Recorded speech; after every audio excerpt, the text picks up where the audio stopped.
आशुतोष शशांक शेखर चंद्रमौली चिदंबरा।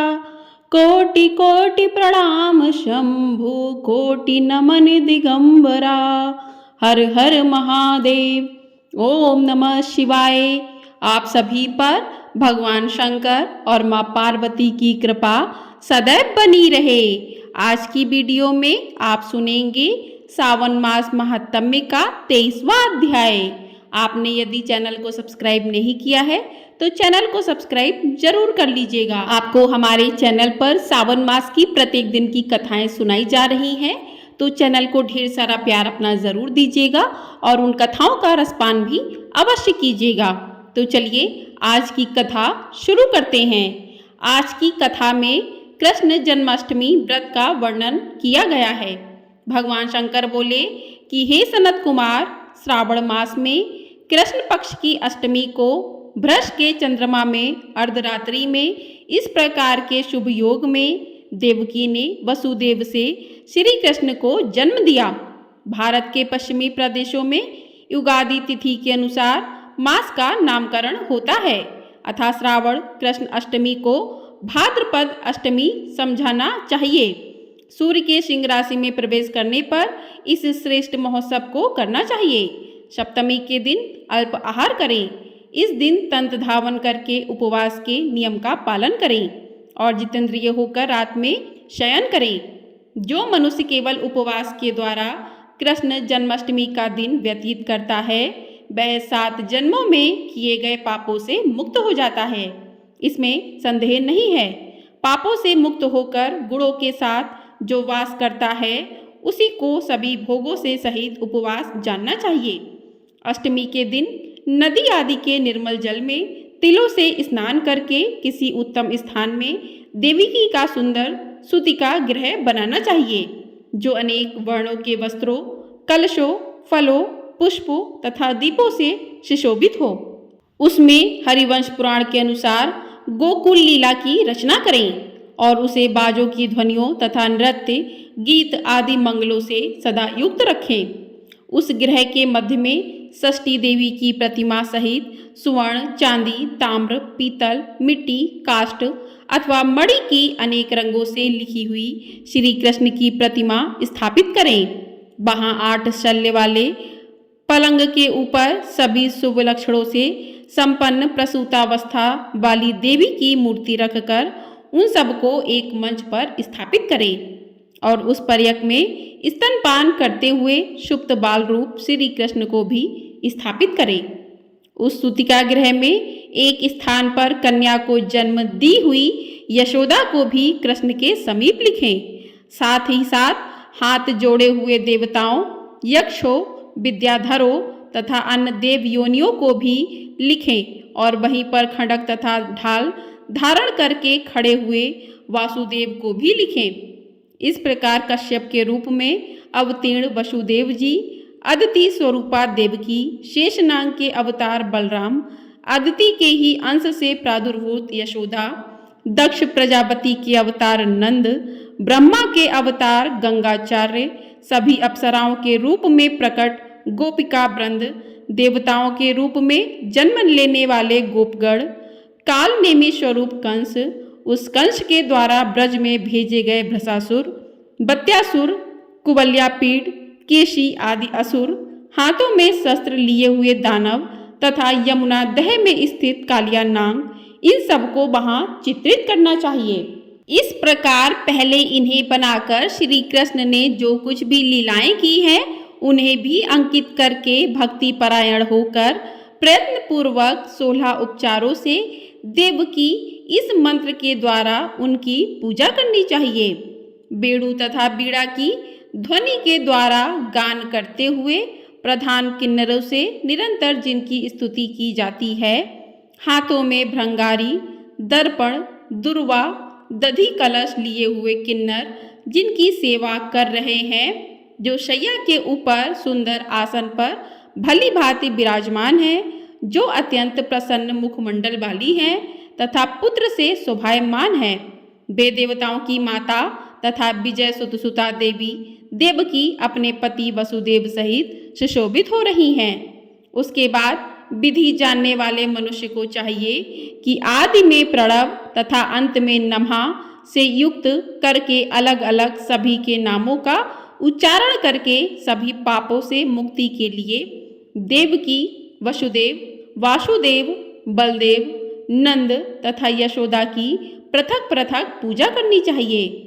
उसके बाद चंद्रमा के उदय होने पर श्री हरि का स्मरण करते हुए चंद्रमा को अर्घ प्रदान करना चाहिए और इस प्रकार से कहना चाहिए कि हे क्षीर सागर से प्रादुर्भूत, हे अत्रि गोत्र में उत्पन्न आपको नमस्कार है। हे रोहिणी कांत, मेरे इस अग्र को आप स्वीकार कीजिए। देवकी के साथ वासुदेव, नंद के साथ यशोदा, रोहिणी के साथ चंद्रमा और श्री कृष्ण के साथ बलराम की विधिवत पूजा करके मनुष्य कौन सी परम दुर्लभ वस्तु को प्राप्त नहीं कर सकता है। कृष्णाष्टमी का व्रत 1 करोड़ एकादशी व्रत के समान होता है। इस प्रकार से उस रात पूजन करके प्रातः नवमी तिथि को भगवती का जन्म महोत्सव वैसे ही मनाना चाहिए जैसे श्री कृष्ण का हुआ था। उसके बाद भक्ति पूर्वक ब्राह्मणों को भोजन कराना चाहिए और उन्हें जो जो अभिष्ट हो गौ, धन आदि प्रदान करना चाहिए। उस समय यह कहना चाहिए कि श्री कृष्ण मेरे ऊपर प्रसन्न हो। गौ तथा ब्राह्मण का हित करने वाले आप वासुदेव को नमस्कार है। शांति हो, कल्याण हो, ऐसा कहकर उनका विसर्जन कर देना चाहिए। उसके बाद मौन होकर बंधु बांधवों के साथ भोजन करना चाहिए। इस प्रकार जो प्रत्येक वर्ष विधान पूर्वक कृष्ण तथा भगवती का जन्म महोत्सव मनाता है वह यथोक्त फल प्राप्त करता है। उसे पुत्र संतान, आरोग्य तथा अतुल सौभाग्य प्राप्त होता है। वह इस लोक में धार्मिक बुद्धि वाला होकर मृत्यु के पश्चात वैकुंठ लोक को जाता है। हे सनत कुमार, अब इसके उद्यापन का वर्णन करूंगा। इसे किसी पुण्य दिन में विधि पूर्वक करें। एक दिन पूर्व एक बार भोजन करें और रात्रि में हृदय में विष्णु का स्मरण करते हुए शयन करें। इसके बाद प्रातःकाल संध्या आदि कृत्य संपन्न करके ब्राह्मणों से स्वस्ति वाचन कराएं और आचार्य का वर्ण करके ऋतुजियों की पूजा करें। इसके बाद वित्त साठ्य से रहित होकर एक पल अथवा उसके आधे अथवा उसके भी आधे पल स्वर्ण की प्रतिमा बनवानी चाहिए और इसके बाद रचित मंडप में मंडल के भीतर ब्रह्मा आदि देवताओं की स्थापना करें। इसके बाद वहां तांबे अथवा मिट्टी का एक घट स्थापित करें और उसके ऊपर चांदी अथवा बांस का एक पात्र रखें। उसमें गोविंद की प्रतिमा रखकर वस्त्र से आच्छादित करके व्यक्ति 16 उपचारों से वैदिक तथा तांत्रिक मंत्रों के द्वारा विधिवत पूजन करे।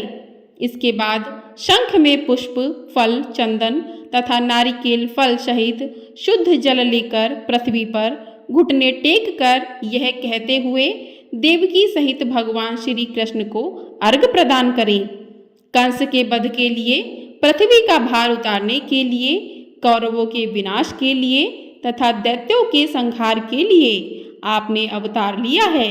हे हरे, मेरे द्वारा प्रदत्त इस अर्घ को आप देवकी सहित ग्रहण करें।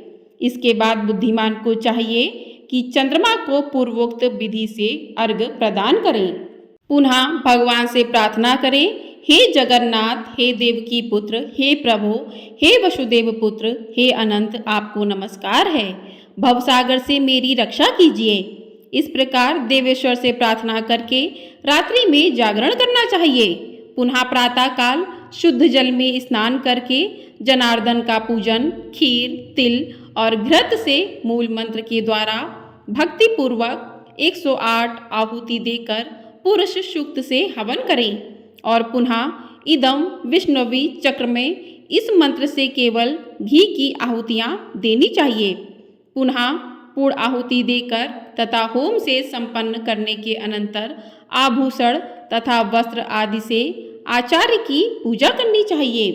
उसके बाद व्रत की संपूर्णता के लिए दूध देने वाली, सरल स्वभाव वाली, बछड़े से युक्त, उत्तम लक्षणों से संपन्न, सोने की सींग, चांदी के खुर, कांसे की दोहनी, मोती की पूंछ, ताम्र की पीठ तथा सोने के घंटे से अलंकृत की हुई एक कपिला गौ को वस्त्र से आच्छादित करके दक्षिणा सहित दान करना चाहिए। इस प्रकार दान करने से व्रत संपूर्णता को प्राप्त होता है। कपिला गौ के अभाव में अन्य गौ भी दी जा सकती है। इसके बाद ऋतुजों को यथा योग्य दक्षिणा प्रदान करें। इसके बाद 8 ब्राह्मणों को भोजन कराएं और उन्हें भी दक्षिणा दें। पुनः सावधान होकर जल से परिपूर्ण कलश ब्राह्मणों को प्रदान करें और उनसे आज्ञा लेकर अपने बंधुओं के साथ भोजन करें। हे ब्रह्मपुत्र, इस प्रकार व्रत का उद्यापन कृत्य करने पर वह बुद्धिमान मनुष्य उसी क्षण पाप रहित हो जाता है और पुत्र पौत्र से युक्त तथा धन धान्य से संपन्न होकर बहुत समय तक सुखों का उपभोग करके अंत में वैकुंठ को प्राप्त करता है। बोलिए हर हर महादेव। बोलिए कृष्ण कन्हैया लाल की जय। बोलिए माँ पार्वती की जय। इस प्रकार श्री स्कंद पुराण के अंतर्गत ईश्वर सनत कुमार संवाद में श्रावण मास महात्म्य में कृष्ण जन्माष्टमी व्रत कथन नामक 23वां अध्याय पूर्ण हुआ। बोलिए हर हर महादेव। तो इस प्रकार से आज की कथा पूर्ण होती है। आप सभी के जीवन में भगवान भोलेनाथ का आशीर्वाद, भगवान भोलेनाथ की कृपा सदैव ही बनी रहे। हम सभी भक्तों की सभी मनोकामनाएं भोलेनाथ अवश्य ही पूरी करें। तो सावन का बहुत ही पावन महीना है। इस महीने में भगवान भोलेनाथ को 1 लोटा जल भी यदि उनके भक्त अर्पित कर देते हैं तो भगवान भोलेनाथ बहुत ही जल्दी प्रसन्न हो जाते हैं और अपने भक्तों की सभी मनोकामनाओं को भी पूर्ण करते हैं। बोलिए हर हर महादेव। आपको ये वीडियो पसंद आई हो तो वीडियो को लाइक, शेयर और चैनल को सब्सक्राइब ज़रूर कर दीजिएगा। आपको हमारे चैनल पर सावन महीने की कथाएं सुनाई जा रही हैं, उनका भी रसपान कीजिए और आने वाले व्रत त्योहारों की कथाएं भी सुनाई जाएंगी। तो चैनल को सब्सक्राइब ज़रूर कर लीजिएगा और कमेंट बॉक्स में हर हर महादेव अवश्य लिखिएगा। हर हर महादेव। ओम नमः शिवाय।